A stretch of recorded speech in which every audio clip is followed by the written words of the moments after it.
All right, just want to make this really quick video here. I hope it's going to be quick, anyways. Of just to kind of go over my OBS settings. I use OBS with the Stream Elements, I guess add-on, overlay, whatever you want to call it. That's what I think, at least that's what gives me like the stream information, activity feed, and chat feed here. But these settings will also apply to Slobs or Streamlabs OBS. So you can use either one. I prefer OBS. It's just personal preference. Slobs actually is easier to use and easier to set up if you're like pretty new to all this and you just want to kind of get everything set up quickly and just kind of click and go. But we'll go over my settings here, and then you can kind of pick and choose and use whatever you want. So hopefully this will help you in some way. But general tab here, we don't mess with that. Stream tab, again, oh, they actually do have the maximum video bitrate and the maximum, okay, they up their audio bitrate to 320 kilobits a second too. Okay. Output here, this is mainly what we'll focus on. Yours will probably be on simple. If you want to just go ahead and go to advanced, I use X264 for my encoder that uses your processor to encode the video. If you have a beefy enough processor, and depending on what game you're playing, that's fine, you can do that. But some games are like really resource intensive, like I got a Core i9, 8 cores, 16 threads. Some games will push it like to, I would say if you're using over 70% CPU usage with just the game, then you probably don't want to go this route, because it'll probably max out your CPU and you'll lose frames in game. You'll also drop frames on OBS or Slobs. But depending on the game, and for most games like esports type games, you could probably get away on Call of Duty too. I know Call of Duty is pretty processor intensive, but you could just try it and see. X264 does actually, me personally, it does look better than NVENC. If you have a NVIDIA card, you can use that. I personally like X264 better, but you should probably, 99% of people should probably just go ahead and use NVENC. It's easier to set up. It uses very little of your GPU. You might lose a frame or two in game. That's really about it, because it uses a separate part of your card that doesn't have anything to do with the gaming part. Like, it's a separate chip that's built into your card. So, and its only purpose really is for something like this.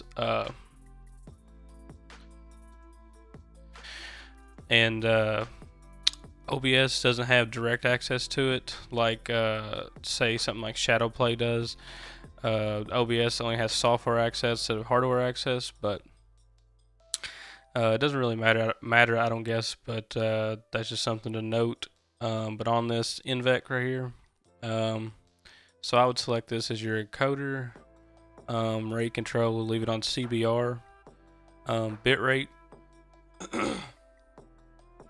Bitrate, set that. So your bitrate should be 80% of your upload speed. So, like what we can do real quick, go to speed of me.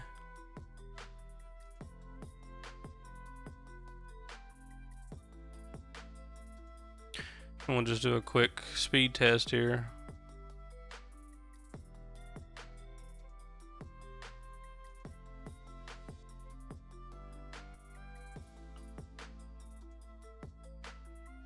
My internet's really shit in the bed tonight. As far as download speed goes.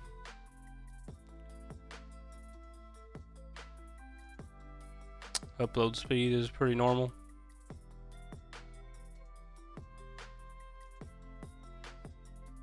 Alright, so we got our download speed and upload speed. So, your for your stream, your bitrate should be 80% of your upload speed, and that's assuming that you're using nothing else on your network besides you playing your games and you like streaming them. So I got 13. So let's see, 80%, 13. That's 10.4. So that's 10,000 kilobits a second roughly. So that's over the Twitch recommended amount. 6K is the highest recommended amount. So I personally can go with 6K.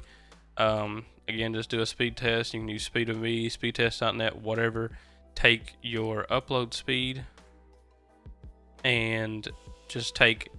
I would personally take 70% of that, so that way you leave some extra speed there, some extra bandwidth for other people in your house or whatever. So, but I would personally take 70% of that. A good rule of thumb is you can do 6K as your max, and then 4,500 kilobits per second is a good like medium ground there. If you can't quite do 6K, you can do 4,500. It'll if you're doing 720p, it really won't matter if you do 4,500 6K. On mobile users, it's not really going to matter. They're not going to really see a quality difference there. But on desktop, you will see a little bit. But I would say most people are probably going to be watching on their phone or like a tablet or something like that. So it's not really going to matter. So 4,500 to 6K here is what I would set it at. Then for this other stuff like keyframe interval and max B frames, Twitch has a little page here that they've updated, and it has your different resolutions and FPS, and it'll have their recommended settings here. Like they don't recommend you go to 6K bitrate until you hit 1080p 60 FPS, and they also have it separated in NVENC and X264. But what we're going to take away here is, so you want CBR for your rate control, and then 60 FPS as your frame rate, and you want your keyframe interval is 2 and max B frames 2. So keyframe interval is 2, max B frames is 2, and then I usually put it on max quality. They recommend just quality. It's really not going to matter, but max quality will give you the maximum, as it states, the maximum quality for your stream. Either or, it doesn't really matter. Profile, you can leave it on high or main. I think it comes on high. You can leave it on high. GPU, that'll usually be set to your graphics card, so you won't have to worry about that. Just leave it alone. What is Psycho Visual Tuning?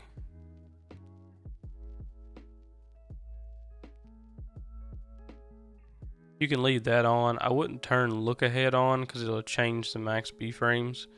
You can leave the Psycho Visual Tuning on. So that's your NVENC settings pretty much. NVENC CBR rate control, 6K bit rate or 4,500 depending on your upload speed. Preset will be max quality, profile will be high. Psycho Visual Tuning and GPU 0, max B frames 2. That's if you go with NVENC. If you have a beefy enough processor and you can do X264, I would recommend you go that route. X264 CBR 6K bit rate, keyframe interval. Let's see what they recommend for X264. 2 on that one again as well. So we'll go with 2. Now on X264, this is kind of where it comes into play on your processor and what resolution, all that stuff you're streaming at. If you have a very high-end processor like a Ryzen 7, I say 3700 or above, or like a Core i9 or like one of the new Core i7 10700Ks or something like that, you could probably get away with medium. Medium is probably the highest you're going to be able to do in game on the same PC with. And the difference between medium and slow preset here is almost nothing. So medium is going to be the highest you can go. Fast or faster, If you start dropping frames, you can drop down to faster. Profile here, just main, tune none, and then this right here is EposVox's secret sauce settings. I'll put these and the links to all the sites that I'm looking at and stuff down in the description of the video. But this right here changes some stuff in the background on X264, and it'll make it look a whole lot better. I don't even know what all this does. EposVox has a whole lot. Like he actually goes in and like makes all this stuff himself, so that's like beyond my level. But I just copied that from one of his videos, so you can just copy and paste it down here in the X264 options, and it'll just make everything look better. That's about the only explanation that I can give you on that one. And recording, now if you want to stream, like if you want to have your stream, then you want to have a separate recording like to upload to YouTube or something later, you can do that. Like the way I do it is I have X264 as my encoder and my actual stream encoder, and then I have the NVEC as my just recording encoder. So the stream will be encoded with my CPU, and then it'll do a separate recording at a higher bit rate using the NVEC encoder in my GPU. You can do this. Probably doesn't apply to most people. I just like to do it because you can get away with a whole lot of higher bit rate here, and if like you want to save a clip or something happens on stream, you have a whole lot higher quality file here to work with, and you can upload that to YouTube and it'll look better than just taking like a clip from like your VOD or from your stream or whatever and uploading it, because right here, like on your stream, you're only pushing 6K bitrate. On the recording that's separate, I'm pushing 25,000 as my bitrate, so it's a whole lot higher quality video. I just like to do that. I mean, like I said, it probably doesn't apply to most people. So you can pretty much just not worry about the recording tab if you want to do that. You can set it up like I got the X264, and then you can do the recording tab and have it set up as NVEC. These are all the settings that I use for that, so you can just copy those, try those, do what you want to on that. Make sure your audio, I will go ahead and set it to 320, since Twitch apparently now supports 320. I haven't streamed in a long time, so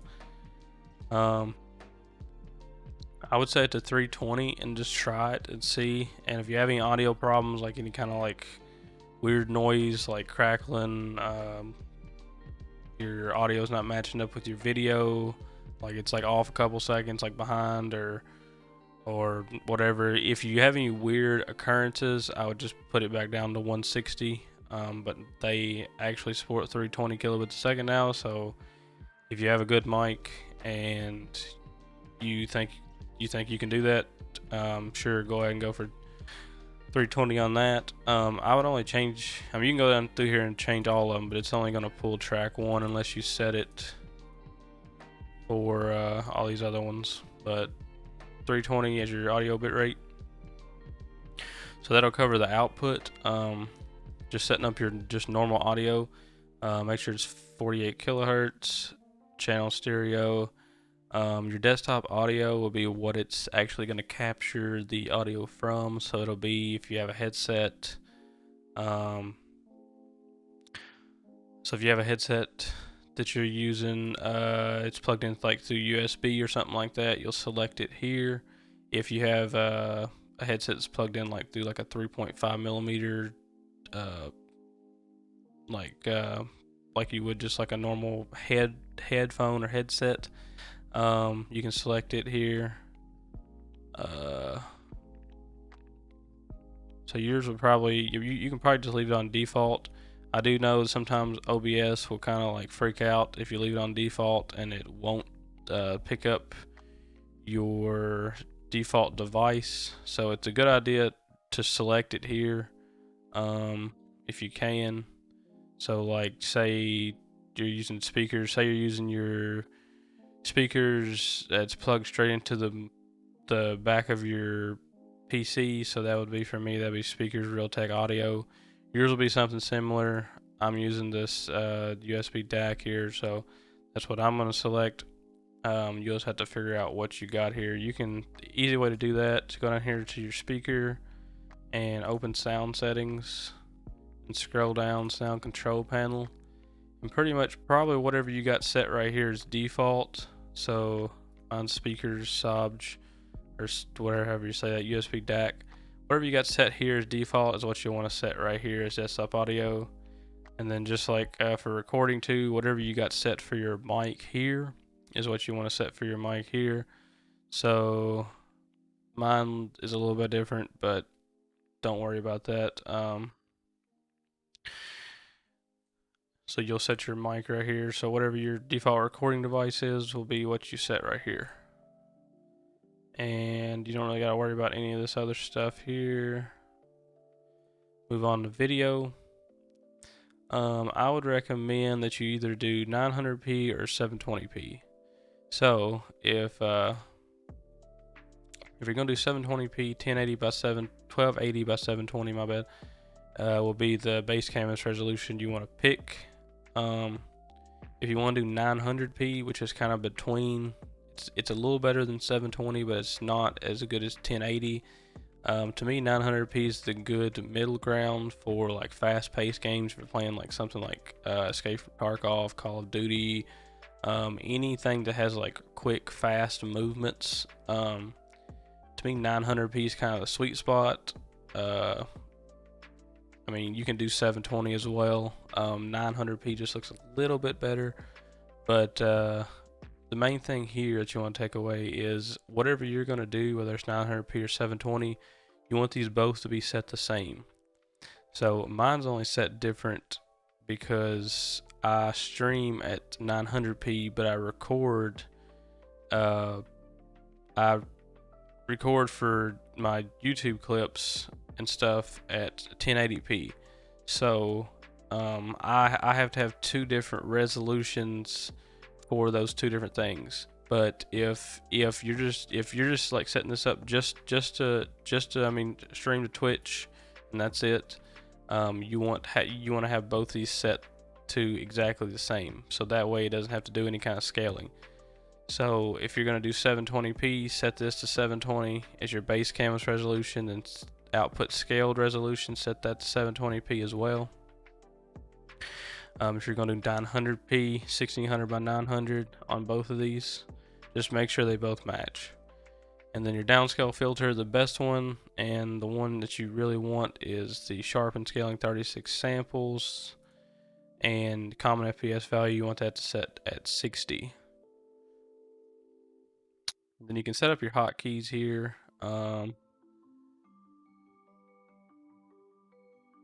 I use a Stream Deck. I'll set up hotkeys like this, and I'll go into my Stream Deck software and set them up where I can just like switch scenes really quick, or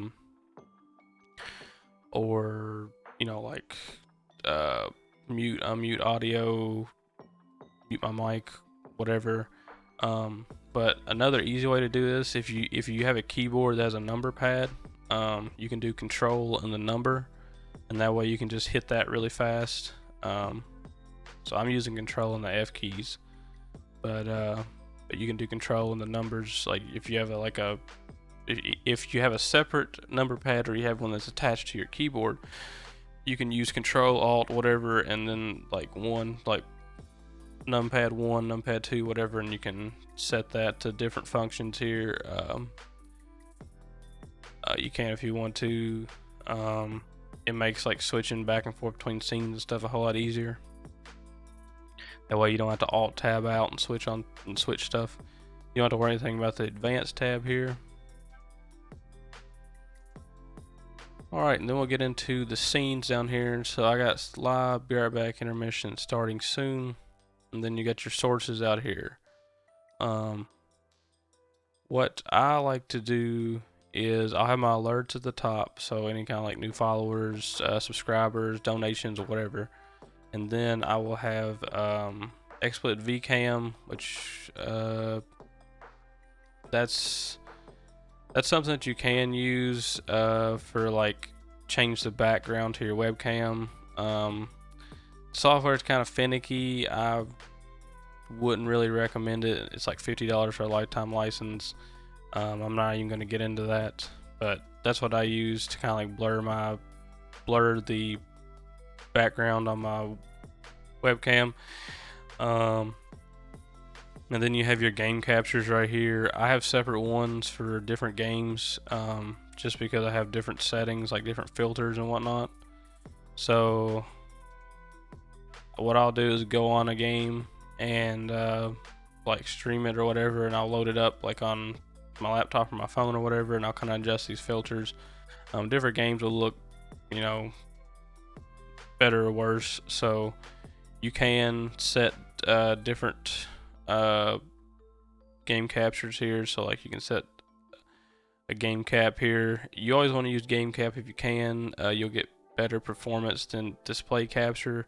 Some things, I know like some games on like the Xbox PC app, if you use that a lot, like some games like Forza Horizon, it won't let you do game capture. You'll have to do display capture, which kind of sucks.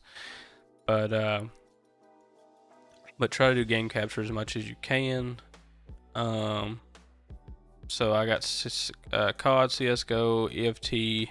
EFT is really one that you really have to kind of go and set a actual color filter for it. That game's just kind of weird. It's kind of weird with the sharpness and stuff too. And I got one here for Far Cry and GTA and World of Warcraft. And then I got a display capture here as well. Don't have any kind of filters on it. Then I just have my music. What is that? Audio output capture. I have my music and my stream sound effects. If like you have something like a Stream Deck, if you're using Slobs, they have an app. I think you can set up like kind of like a Stream Deck thing on your phone. You can play different sounds like while stuff's happening during your stream and stuff. You can set that up here as well. I'm not going to go over all that. But pretty much you got your scenes here and your sources here. And it's pretty much the same on all these.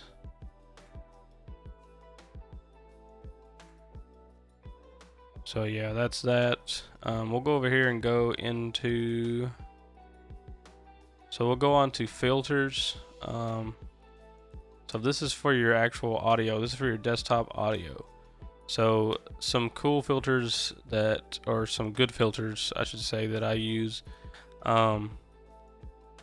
One that you can use if you want to, it's called a ducking filter. So what this will do is whenever you start talking on your stream, it'll like slightly lower the volume of your game or whatever's happening, so that you don't have to mix the game volume to where it's like lower at all times than your actual like voice volume. So this way your actual game volume or whatever will like slightly go down whenever you're talking, so that your stream can hear you better.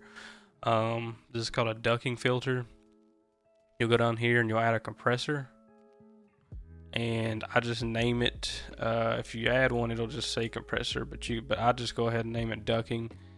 And what you'll do is set your threshold to -30 dB, your attack to 2, your release 650, and then for your source, it'll be your mic. So that's what will trigger the actual ducking filter to happen. And you just have to mess with the ratio here. I use 7:1. You can use whatever, 11:1, whatever. You just have to kind of go through that and see what works best for you. It depends on how loud your game is, how loud you talk, all that. I use a gain filter as well on my desktop audio, because sometimes whenever I'm playing and stuff, I don't like my gain volume to be like super loud, but on stream it's like not loud enough. So this way you can add a gain filter right here, and that'll increase your actual gain volume on stream, but you won't be able to hear it. So you can set it to whatever you like in the game settings, and then you can go on here, apply a gain filter. As long as you don't go too high, it's fine. But yeah, that'll help you increase your game audio on your stream, but not through your headphones. And then I usually set a limiter on here too, because I'm usually in like Discord, TeamSpeak, whatever, with some other people. And if you don't set a limiter here, then like say they like start talking loudly, some like somebody makes a loud noise or dogs start barking, they get scared or something, and whatever game we're playing, and somebody screams, whatever. This way, it doesn't actually blow out the headphones or speakers of your audience. This is something else you'll have to go on there and just kind of set. Like I set mine at minus 14 dB and release at 60. But this is just something you'll have to try out. Now your chain here does matter. So you want your limiter to be at the very end of your chain, and then gain, and then ducking. If you set it up in this order, gain, it really doesn't matter. Just make sure it's kind of towards the top. Limiter, you always want it at the very bottom, the very end of your chain here. And what I mean by chain is like your different filters, like the order that your filters are in. So just make sure your limiter's on the very bottom. That's what I have set for my desktop audio. Then we'll go to the filters for my mic. So the mic, depending on how loud you talk and what your mic settings are in Windows and what mic you have, whether it's a USB, XLR, or whatever, you can set your gain settings here if you want to. If you have a USB mic, then this is pretty much where you actually set everything, because you don't have like a mixer to actually like set everything. So you can only set what you can in the sound control panel on Windows. So you'll set the rest of it here. So if your mic's not loud enough or you don't talk loud enough, like I don't talk very loud, so I usually put a gain filter on my mic here, so it kind of increases it during the stream. And again, you'll just have to set that however you need it. Again, don't add too much gain, or you'll get like a bunch of noise, or it'll just cause some problems. Like you'll know once you have too much gain. So just kind of mess with that. Usually 1 to 3 decibels of gain, depending on your mic and how loud you talk and all that stuff. It's pretty much, I probably wouldn't go over 3 decibels. Noise suppression, I used to use, they've changed this a little bit.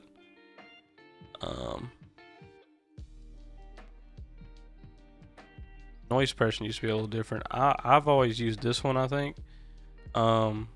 So if like your mic, whenever you talk, is picking up like a little bit of like just a tiny bit of extra like static in the background, a little bit of white noise, then you can use this if you want to kind of like delete some of that. I'll show you another way here in a minute that I think is actually better through another plugin, but that's one way to do it. I'm not sure what this RN noise is. I haven't ever used it. Doesn't have any settings. I guess you just set it and forget it. I don't know. You can try that as well. Your noise gate. Your noise gate's very important. This is, if you don't set any other filter, you'll want to set this. The noise gate, it will mute your mic whenever you're not talking, and it'll unmute your mic whenever you do start talking. So this is 100% personal preference, and it really depends on your mic. So you really will have to go and just set these, but just kind of general overview of this. Your close threshold, if your sound drops below negative 60 dB, it'll close the mic, and then if it goes above negative 27 dB, it'll open the mic. So you'll have to go through here and just kind of set this. Whatever the default is, I mean, that might be fine with you. You can leave it. I do recommend these settings for this though: attack time 25, hold time 200, and release 150. But then again, the default settings it gives you might be fine as well. I don't know. You'll just have to go through and try it. Then again, I will set a limiter here as well, just in case I get too loud, maybe something happens, something scares me, whatever, a scream, whatever. I don't think it's ever happened, but just in case it ever does, I will set a limiter here, release 50, and then threshold, you'll just have to kind of go through and just figure that out on your own. But right here is where it gets kind of cool. You can add VST plugins, so you add all this stuff through the little plus down here, but you'll have one that'll say add VST2.x plugin. And what this will do is if you download a VST plugin, you can actually add it to here as well. So what I would recommend, first off, is Vox&Go Marvel GEQ. It's a graphic equalizer. This will help your actual voice sound a whole lot better. You'll just download this. So you'll go to download VST. For Windows, it'll download. Just go through the setup process and install that. And then we'll go over here. We'll download Reaper, or Ria plugs. My bad. So again, right here on the first page here, we'll download Ria plugs. I'm using 64-bit. Most of you probably are as well. So we'll download 64-bit. We'll just install it like anything else. On this one, you can actually choose. The only thing we're going to be using, I think, is Reefer. So I'm not going to install all this other stuff. You can if you want to. If you want to mess with it, you can. They have a compressor, a gate, equalizer. They have all that on here too. I like to use a separate equalizer just because it's easier to use than this one. So the only thing I'm going to download here is Reefer, and we're going to install that. So that's done. So now we've installed Reefer and graphic equalizer. So now we'll go back to the filters on our mic here, and we'll add a VST plugin. I'll go ahead and delete this one. So we'll add a VST plugin, call this one EQ, then we'll select Marvel GEQ here. And then when you select it, you open plugin interface, you'll open up the actual EQ here. Then all you gotta do is go to presets, session, I go to factory ROM, brighter and bassy, hit activate, set as default, exit out of that, you're done on that one. Then we'll add another VST plugin, call it Reefer. Then what we'll do is we'll select Reefer standalone, open plugin interface. Okay, on this what you'll do is you'll go right here, go to mode, go to subtract, and then what you'll do here is you will do the automatically build noise profile. So you'll click it and you'll just kind of set there for about 10-15 seconds. You can like slightly tap on your keyboard, you can click your mouse. It'll kind of like build a noise profile about like what noises are around you, and it'll actually cut those noises out. So you'll just check that box, wait about 15 seconds, you'll see like some little lines of stuff come up here, and then uncheck that box. It'll like build a graph here, and then you can exit out of that. If you do feel like that after you do this that your mic volume has went down, like you're actually quieter when you talk, you can go over here to the output gain and you can just adjust it. You can go up, usually in like 3 decibel intervals here, so 3, 6, 9, whatever. You can go lower than that. I probably wouldn't go higher than 12 if you can avoid it. Just a good number from my experience. But if your mic is quieter after doing this, it might be. You can go over and change your output gain and get a little bit of that back. So that's reefer and the EQ. Now, if you use reefer here, you won't have to use the noise gate, okay, you will have to use the noise gate. You won't have to use the noise suppression. So if you can either use the noise suppression here, or you can use the reefer plugin that we just set up. I would just use one or the other. Another option, if you have a RTX graphics card, you can download something called NVIDIA Broadcast, and you can set up, you just download it and just set up their noise removal here.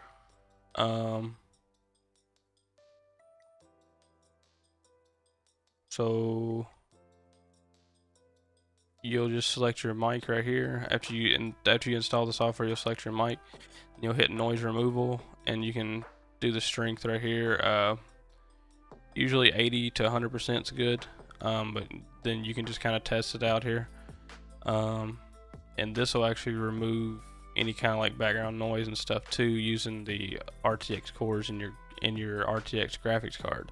So if you get RTX 2060, 2070, 2080, 2080 Super, 2080 Ti, 2070 Super, RTX 3060 Ti, 3070, 3080, 3090, whatever. If you have an RTX graphics card, you can use it. It does work with GTX cards as well, but you lose a lot of performance there.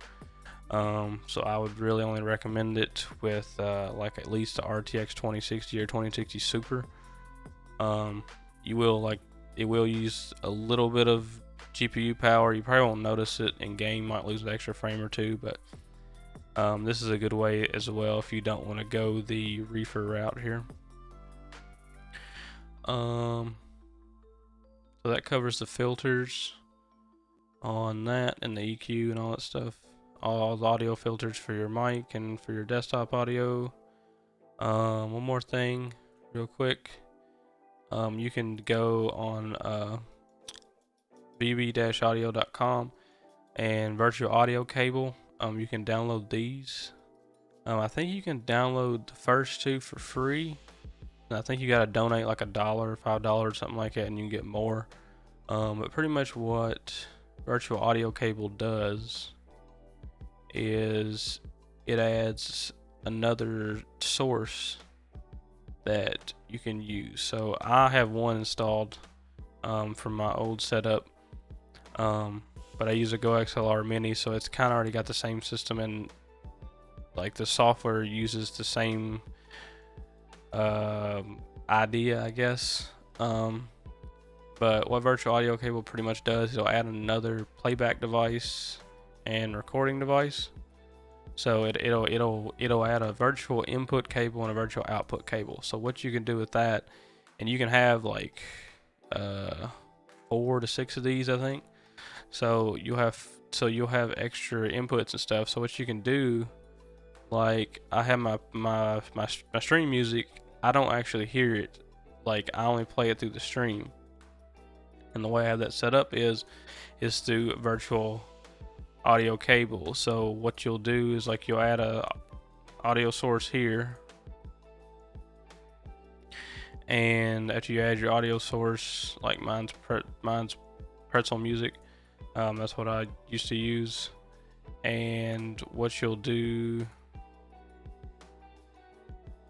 here is you'll set your device to what it plays through as your virtual audio cable. So that's what it'll actually play through, and it'll play through like a separate source. Like you won't be able to hear it, but your stream will.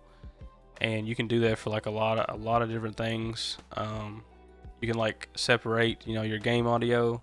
Like say you wanted to hear music, but you didn't want your stream to hear the same music that you was playing, you could just run that through a virtual audio cable to your headphones, and then run your game sound through one as well, then run your game sound again through another one out to your stream. So I mean, there's a lot of things that you can do with it. It is kind of confusing to understand at first, but I'd probably recommend going and watching some actual videos and stuff of it. But you can do a lot with virtual audio cable once you know how to use it. So that covers about everything. So we covered all the filters, broadcasting guidelines, virtual audio cable. I think that's pretty much it. Like I said, most of these things also apply to slobs as well. Like the settings won't be exactly the same, but if you do use slobs, you can kind of like watch this and kind of get an idea on where to go on there and what settings to change. Like some stuff won't be exactly the same, but you can probably figure it out. But to me, OBS, you can just use the default OBS. Stream Elements OBS to me is just superior in every way compared to slobs, and plus you don't have all the bloat that comes with slobs. I'm pretty much a slobs hater if you haven't figured it out yet, but either way though, you can apply what I went over here in either program. But yeah, I think that'll pretty much cover it. I'll leave links to all the websites that I covered in the description below, and peace out.